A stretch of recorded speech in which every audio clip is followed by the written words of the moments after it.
আসসালামু আলাইকুম প্রিয় ভাই ও বোনেরা, সবার মাঝে আজকে চলে এসেছি আজ আবারও এই সাপের ভিডিওটি নিয়ে। সবাই এই সাপের ভিডিওটা দেখার পরে অনেকে অনেক কিছু বলেছে। তো সত্যিই সবার ভালোবাসা পেয়ে আমি মুগ্ধ। সবাই আমাকে হুঁশিয়ারি করছে, সাবধান করছে।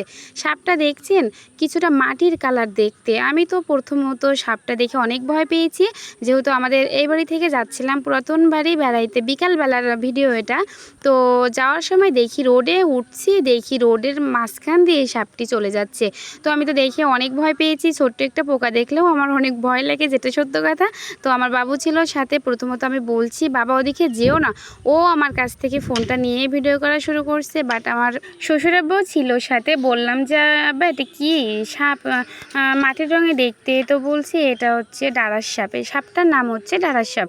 বলছে এই সাপটা কোনো ক্ষতি করে না, কোনো সমস্যা হয় না। আসলেই তাই। এটা তো হচ্ছে কত বড় সাপ দেখছেন, এর থেকে কিন্তু অনেক বড় একটি সাপ। আমার যখন প্রথম বিয়ে হয়েছে তখন আমাদের পাশে আমাদের যে গোরস্থানটা আছে, একদিন গোরস্থানে যে দেখি কত বড় সাপ, এর থেকে দ্বিগুণ বড়।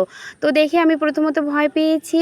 তো এরা না আমাদের কোনো ক্ষতি করে না। তো আলহামদুলিল্লাহ কোনো সমস্যা নাই, ভয়ের কোনো কারণ নাই। সবার প্রতি রইল আমার মন থেকে অনেক অনেক ভালোবাসা ও দোয়া। আল্লাহ হাফেজ।